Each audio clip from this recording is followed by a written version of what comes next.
नमस्कार मित्रांनो, stupid for study या यूट्यूब चॅनलवरती तुमचं स्वागत आहे. तर मित्रांनो, MST-CET परीक्षेचं रजिस्ट्रेशन या ठिकाणी एक्झाम देण्यासाठी विद्यार्थ्यांना कसं करायचं आहे, तर ते या व्हिडिओमध्ये मी तुम्हाला सविस्तरपणे सांगणार आहे. त्याआधी जर तुम्ही या चॅनलवरती नवीन असाल किंवा अद्याप जर तुम्ही चॅनलला सबस्क्राईब केलं नसेल तर लगेच चॅनलला सबस्क्राईब करा आणि बेल आयकॉन प्रेस करा. तर मित्रांनो, तुम्हाला गुगलवरती सर्वप्रथम येऊन MST-CET टाईप केल्यानंतर सुरुवातीची जी MST-CETची वेबसाईट येते तर त्यावरती तुम्हाला यायचं आहे. या ठिकाणी पाहू शकता portal.maharashtra.cet.org या वेबसाईटवरती तुम्ही आल्यानंतर डायरेक्ट इथे येऊ शकता. त्यानंतर तुम्हाला या ठिकाणी MST-CET रजिस्ट्रेशनवरती क्लिक करायचं आहे. तर या ठिकाणी टेक्निकल एज्युकेशन UG तर MST-CET 2025 तर या ठिकाणी विविध प्रकारच्या ज्या महाराष्ट्र शासनाद्वारे agriculture education, higher education, technical education, PG, medical education यासाठी ज्या एक्झाम विविध प्रकारे घेतल्या जातात तर त्या एक्झाम तुम्हाला या ठिकाणी पाहायला मिळतील. त्यापैकी तुम्हाला या ठिकाणी मी MST-CET 2025चं या ठिकाणी रजिस्ट्रेशन करणार आहे. तर तुम्हाला MST-CET 2025 वरती क्लिक करायचं आहे. इथे क्लिक केल्यानंतर तुम्हाला या ठिकाणी ही विंडो ओपन होणार आहे. यामध्ये MST-CET 2025 ऑनलाईन परीक्षेसाठी अर्ज करणाऱ्या उमेदवाराने HSC किंवा समकक्ष परीक्षा उत्तीर्ण केलेली असावी किंवा 12वी समकक्ष परीक्षा दिलेली असावी असं या ठिकाणी सांगण्यात आलेलं आहे. त्यानंतर इथे काही अटी वगैरे दिलेल्या आहेत तर त्या तुम्हाला या ठिकाणी वाचून घ्यायच्या आहेत. तर या ठिकाणी MST-CET साधारण प्रवेशच्या उमेदवारासाठी या ठिकाणी 1000 रुपये शुल्क असणार आहे व इतर जे आहेत तर महाराष्ट्र राज्यातील या ठिकाणी नमूद केलेले प्रवर्ग तर त्यांच्यासाठी 800 रुपये शुल्क असणार आहे. तर त्यानंतर तुम्हाला या ठिकाणी खाली यायचं आहे. तर यानंतर I have downloaded the information brochure ही जी लाईन आहे तर या ठिकाणी तुम्हाला स्क्वेअर बॉक्समध्ये टिक करायचं आहे. त्यानंतर आय ॲक्सेप्ट अँड प्रोसीडवरती क्लिक करायचं आहे. त्यानंतर तुम्हाला या ठिकाणी कॅन्डिडेट फुल नेम विचारलेलं आहे. तर SSC मार्कशीटनुसार तुमचं किंवा HSC मार्कशीटनुसार तुमचं पूर्ण नाव तुम्हाला या ठिकाणी लिहायचं आहे. त्यानंतर तुम्हाला या ठिकाणी फादर्स नेम आणि मदर्स नेम आईवडिलांचं नाव, त्यानंतर तुमचं जेंडर तुम्हाला कन्फर्म करायचं आहे जेंडर जे आहे ते. त्यानंतर वैवाहिक स्थिती मॅरिड अनमॅरिड.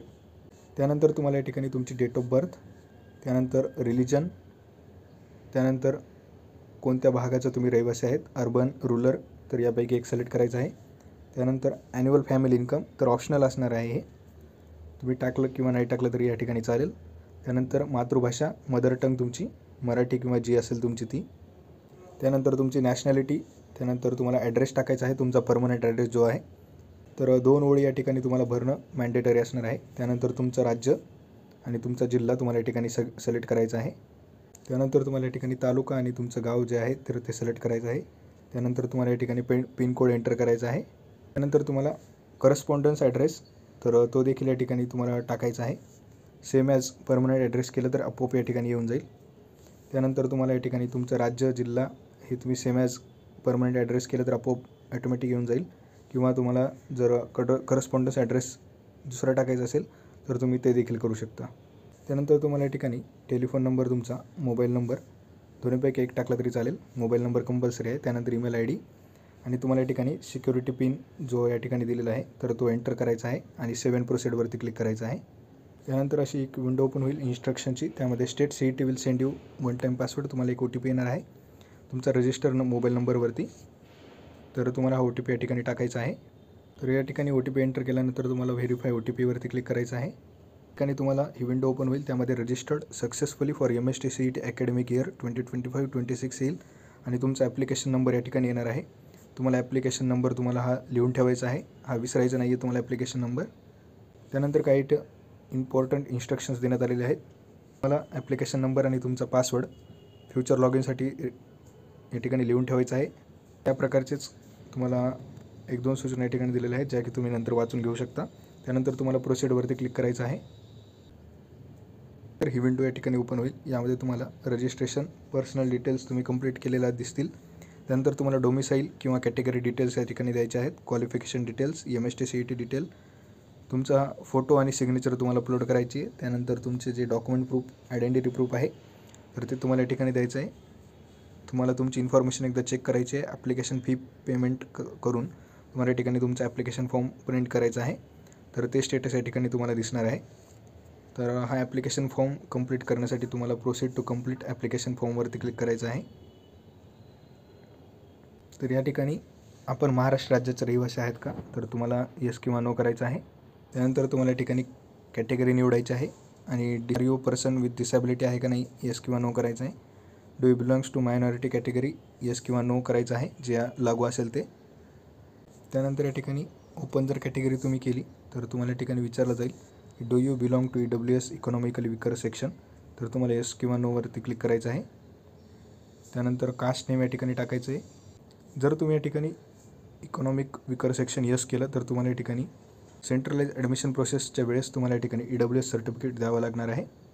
त्यानंतर सेव्ह अँड प्रोसीडवरती तुम्हाला क्लिक करायचं आहे. त्यानंतर तुम्हाला 10वीचं उत्तीर्ण वर्ष, 10वीची टक्केवारी या ठिकाणी तुम्हाला प्रविष्ट करायची आहे. त्यानंतर 10वीचा बोर्ड तुमचा कोणता होता ते टाकायचं आहे. त्यानंतर ज्या राज्यातून तुम्ही 10वी परीक्षा उत्तीर्ण झाली ते राज्य, त्यानंतर 12वी परीक्षा देत आहात का, येस किंवा नोवरती क्लिक करायचं आहे. आणि त्यानंतर सेव्ह अँड प्रोसीडवरती क्लिक करायचं आहे. MST CETचा तुम्हाला या ठिकाणी ग्रुप सिलेक्ट करायचा आहे, PCM PCB किंवा PCMB. त्यानंतर कोणत्या भाषेत तुम्हाला क्वेश्चन पेपर पाहिजे, इंग्लिश, मराठी, हिंदी, उर्दू वगैरे. तुम्हाला या ठिकाणी 4 एक्झामिनेशन सेंटर तुम्हाला या ठिकाणी सिलेक्ट करायचे आहेत. तर महाराष्ट्रातले जे जिल्हे आहेत तर ते या ठिकाणी देण्यात आलेले आहेत ज्या ठिकाणी सेंटर असणार आहे. तर 4 प्रेफरन्स तुम्ही या ठिकाणी देऊ शकता. त्यानंतर तुम्हाला या ठिकाणी सेव्ह अँड प्रोसीड करायचं आहे. त्यानंतर तुम्हाला या ठिकाणी तुमचा फोटोग्राफ आणि स्वाक्षरी तर हे 2 या ठिकाणी अपलोड करायचं आहे. सेव्ह अँड प्रोसीडवरती क्लिक केल्यानंतर तुम्हाला या ठिकाणी आयडेंटिटी प्रूफमध्ये तुम्ही PAN card, Indian passport, permanent driving licence, voter card, bank passbook, Aadhaar card, Aadhaar card print with photograph किंवा या ठिकाणी दिलेले इतर जे ID कार्ड आहेत तर ते यूज करू शकता. तुम्हाला तुमचा ॲप्लिकेशन फॉर्म या ठिकाणी पाहायला मिळेल. रीड ऑल इम्पॉर्टंट इन्स्ट्रक्शनवरती क्लिक करून प्रोसीड फॉर पेमेंट करायचं आहे आणि नंतर तुम्ही पेमेंट करायचे आहे तुम्हाला. या प्रकारे तुम्ही या ठिकाणी CETचा फॉर्म भरू शकता. तुम्हाला व्हिडिओ आवडला असेल तर व्हिडिओला लाईक करा, चॅनलला सबस्क्राईब करा. आपल्या चॅनलवरती MST CETच्या रिलेटेड व्हिडिओज येत राहणार आहेत आणि चॅनलवरती तुम्ही जे MST CETच्या रिलेटेड व्हिडिओज आहेत, कॉलेजचे रिव्ह्यू आहेत, MST CETचा कॅप राऊंड संदर्भात, MST CET एक्झाम संदर्भात जे व्हिडिओ आहेत तर ते देखील बघू शकता. तुम्हाला काही डाऊट असेल तर तुम्ही मला कमेंट सेक्शनमध्ये कमेंट करून सांगू शकता. So thank you for watching.